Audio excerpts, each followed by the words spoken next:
విరసుమాడిన మనకు తన నీడను అందించే చెట్టే అమ్మా.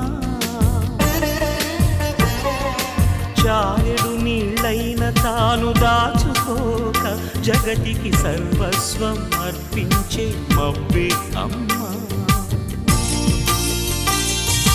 ఆ అమ్మలనే మించిన మా